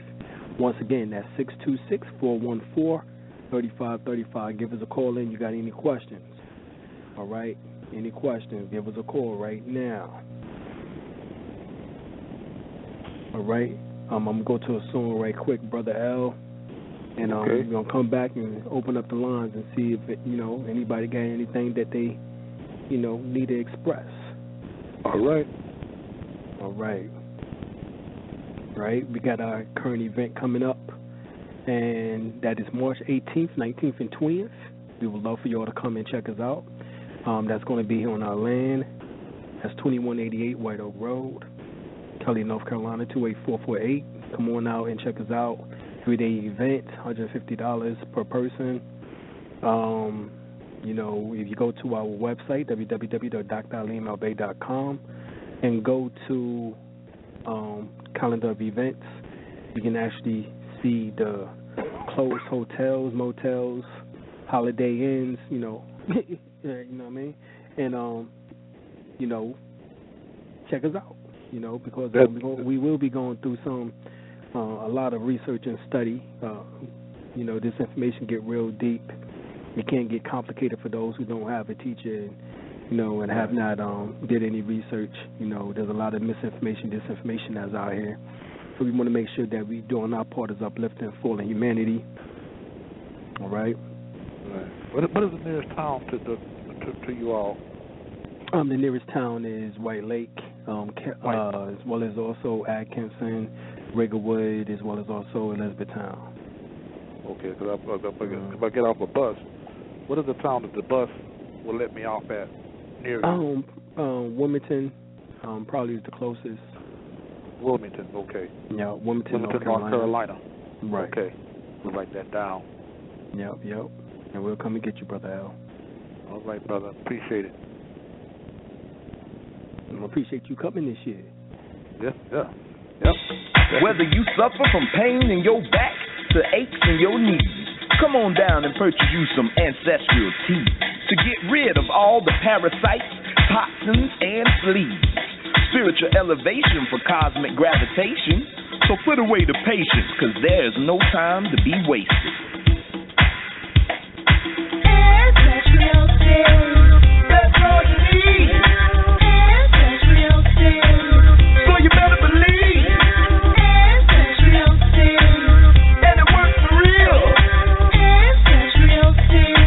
So put away your pills. Ancestral tea. That's all you need. Ancestral tea. So you better believe. Ancestral tea.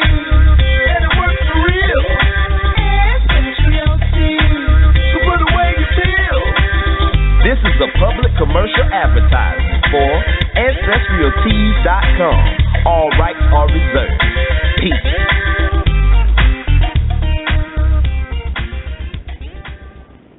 All right, we got area code 708. Area code 708, you are on the air.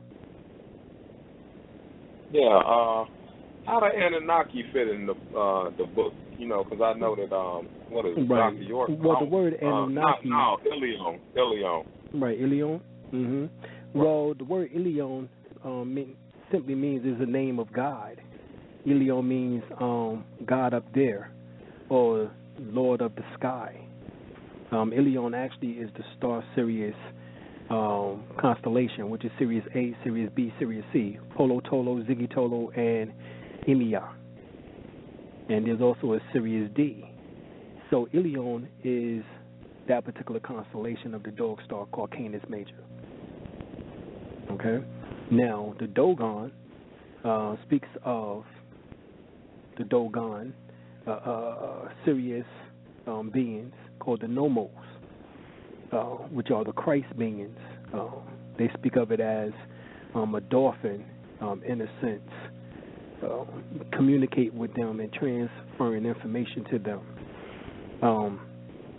All that is talking about the seed of life, actually, as we spoke about earlier, sperm encased in semen, and those are the nomos. It's talking about the life aspect, and the Anunnakian, or a branch of the so-called reptilians, or beings in which that came from heaven to earth. These are what we refer to as the Nephilims in the Bible. They're also referred to as the Gigi,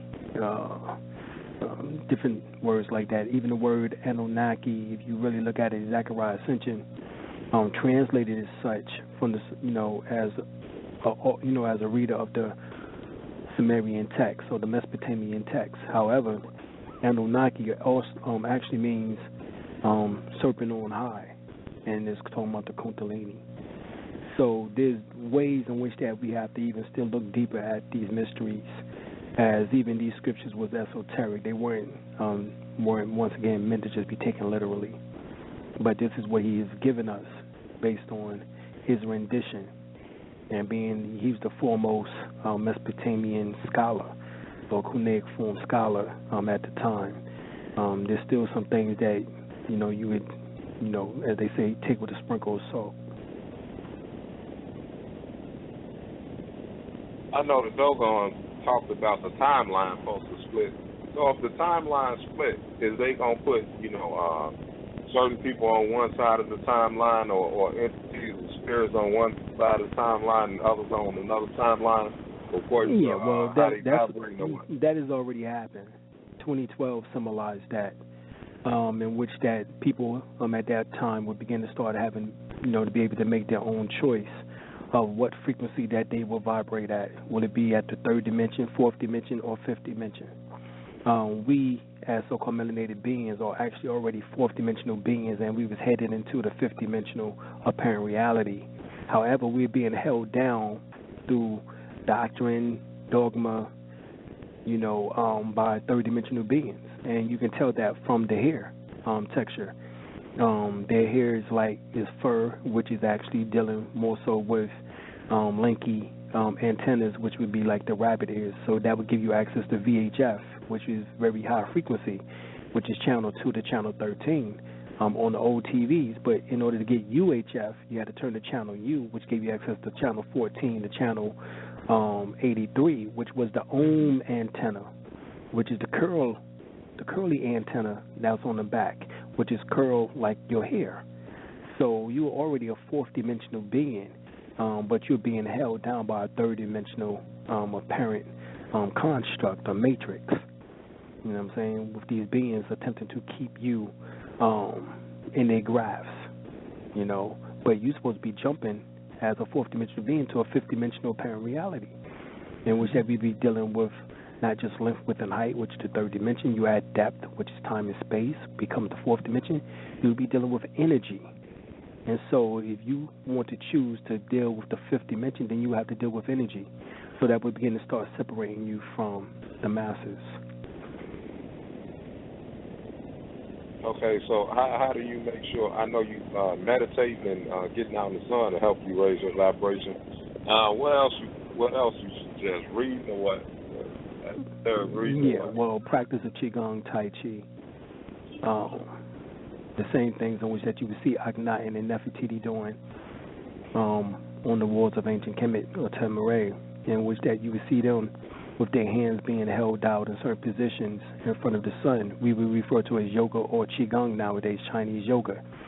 You would want to do the same things as being a bearer, a light bearer.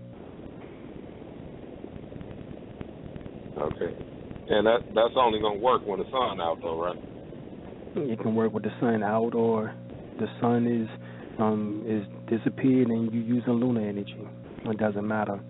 There's always prana. Prana is the all-pervading energy of the universe. In particular, as its energy comes down in cosmic rays, what they found out is that 300,000 tons of stardust energy falls to the planet Earth daily through the poles. So we are inundated with this stardust particles of energy every day. You as a melanated being are supposed to be able to take in your share of it. So you need to be in the sun for at least an hour to 3. So you're supposed to be in the sun for at least an hour to 3 hours a day. Ain't that what Melchizedek represents, though? Cosmic energy, and you're supposed to be taking in. Right. Well, how else can you reach Melchizedek you got to promote that upswelling of energy at 19.5 degrees, which is at the base of the spine. And that energy swells up through the spinal column, and it reaches in, the divine marriage in heaven with the divine soul embedded inside of the pineal gland, and that soul awakened to its incarceration or incarnation. And then it becomes Heru or Christ. So, it's only at that point that you can actually ascend in that regard. Yeah, I'm gonna have to work on that with you. I know you say you got some classes and things. I'm gonna have to come on and join. What day is it? It's every Sunday and every Tuesday, 8 p.m. Eastern Standard Time. So you say focus on the colors and while you doing the meditation, and what you candle too, right? I heard candles will help if you got a candle. Yeah, well, if you got a candle, you can use focal meditation, which is looking at the flame and focus your energy in that method. So, yes, it helps you learn how to concentrate and focus. Right. Well, and the tribe of Israel, I know it's the 12 tribes, it's what, 100? Right, but the word Israel, the word Israel is taken from the word Asrael. And the word Astrological is a sorrow, and the word Astrological means to ascend to God. So actually, it's not a tribe; it's a method, a vibe, in which that you can ascend your Kundalini up to a Sor, who's the Father who art in heaven. All right, so that's what you want. That is the true ascension, or the true Israelite, not a Negro talking on the damn street talking about the white man, the devil. So how do so you want to be, so if you want to be an Israelite, then you must do that which that it takes to ascend. They all know that Israel means to ascend to God.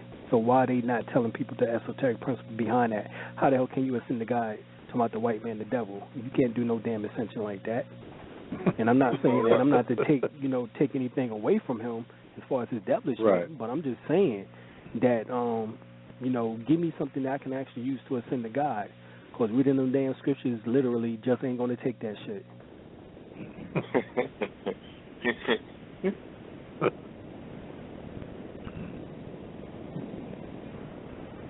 This is when you must understand esoteric principles is at that point. And what about the zodiac sign? I know that they say I haven't really read the Quran like that, but they said the Quran is really like astrology, more like, right? Yeah, the Mesoraf. The Mesoraf is the actual. It means circle of the animals, circles of the life. In which that's actually one of the names of the surahs in the Holy Quran. That's the name of the chapter. And so they got the name of the 12 zodiac signs right there in the book. They got the word Najm, which means star. They got the word Shem, which means sun. They got the word Qamar, which means moon. The whole goddamn book is a goddamn astrology book. Hell, the word Holy Quran means damn sun cycle. So they don't have what is that? A strong concordance like the Bible got, though, right? No, but I mean it's the same. It's the same thing. 73% of the Holy Quran comes directly from the Bible. The other 27% comes from the Apocrypha and from the lost books of the Bible and the forgotten books of Eden and the Zoroastrian texts.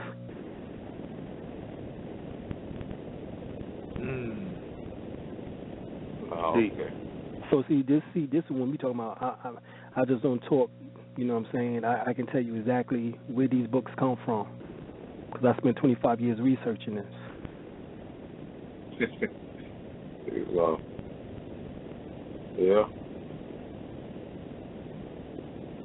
All right. So, Brother L, any closing remarks before we go? Yes, I like that what you was just what you just touched on about the Quran. I've highlighted a lot of things in the Quran to prove that it's filled with astrology. Yeah, it does. Astrotheology. I don't know. It's Right. you know. If you mention Jesus, how could you not deal with astrology? The nigga had 12 disciples. Which is another, he's a solar mythical figure. Right. That's the sun in the sky with the 12 zodiac signs. I mean, if you're going to mention Jesus 25 times in the Quran and don't think that you're going to deal with astrology, then you fooling your damn self, Muslim. Then they saying, oh, his name was Yehoshua. Yahshua. His name was Isa. Yeah. His name was Isa. Yeah. Right. And they say his name was Yahshua. Right, but even the name Isa, what they don't know is that that's the name of Asar. His name is Isa. That means that Isa is also the name of Heru. Jesus' character is based off of Heru, even in the Quran. The nigga name is Isa, which is the name of Heru. Another solar mythical figure. Right. No. But see, that's why when you study Egyptology or chematology, and you start looking at the Quran, you start looking at the Bible, you start looking at all these particular books, and you start having to realize that somebody is biting from someone. There's plagiarism taking place here, and there's the derivatives in which that is not being spoken on, and that is done purposely in order to keep us in a state of ignorance. Yes. That's why we deal with Islamism. Exactly. All right, so let me go to the phone line. Area code 910, you on the line. It's me.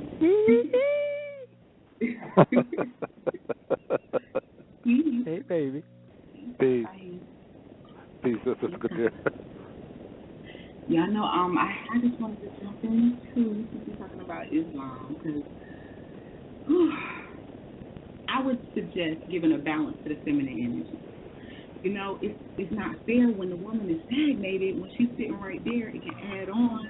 It's just not. It's not. So,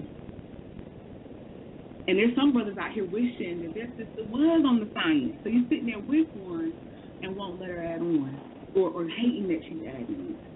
You know what I mean? Like being competitive or stagnating, not supportive.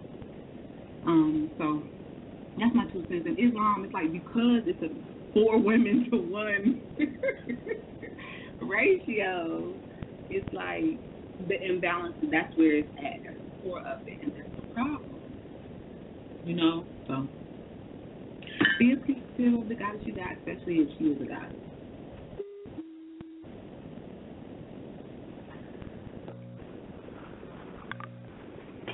But we definitely see. Oh, and I want to give the floor is open. I also want to give a shout out to the faithful and loyal patrons that support Glass. You're a Glass, and Rachel. My prayer is that all heals. Michelle, thank you. Well, we definitely need some healing.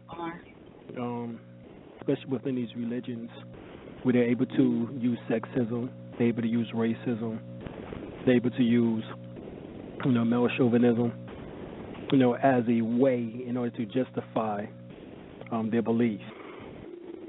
And that's what we're talking about here today, is to give a better belief system, something in which that can be based on facts as compared to something that's just based on superstition.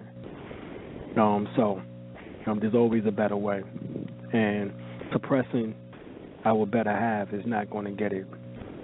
Allowing for each person to be the greatest that they can be is the whole mission on planet Earth. All right, men don't have to confine and subjugate the woman, in order to prove his greatness. Nigga, if you great, be fucking great. As we know you were great. Right. And so is she. Mm-hmm. Exactly. So that's the key to this right now.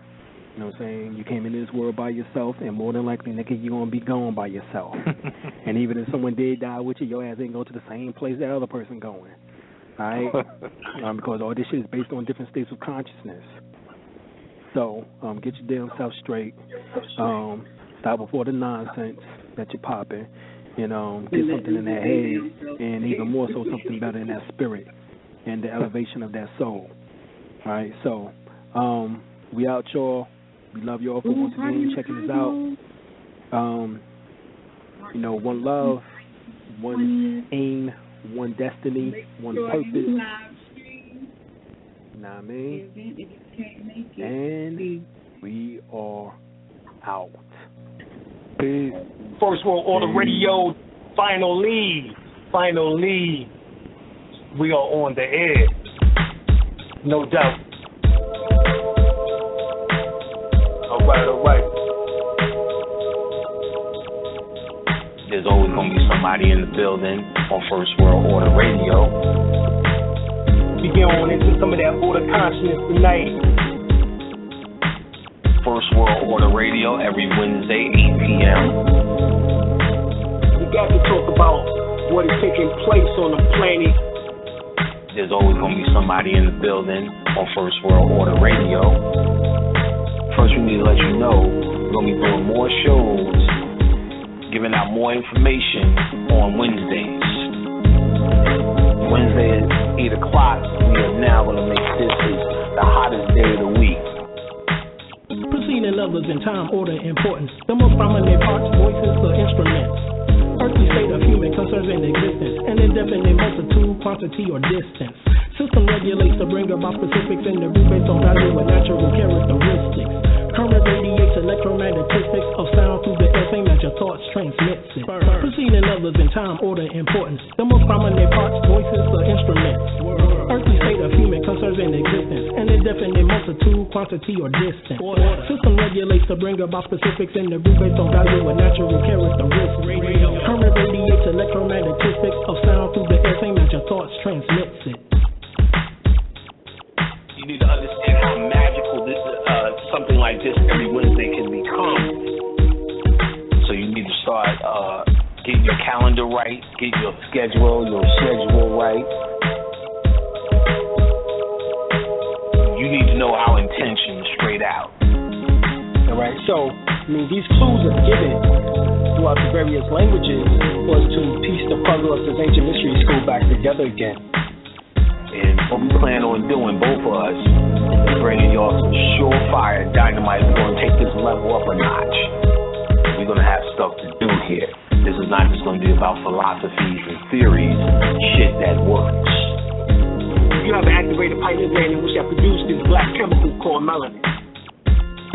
What we did was gave a hard line in the sand between the different definitions of esoteric study and exoteric study. Playtime is over.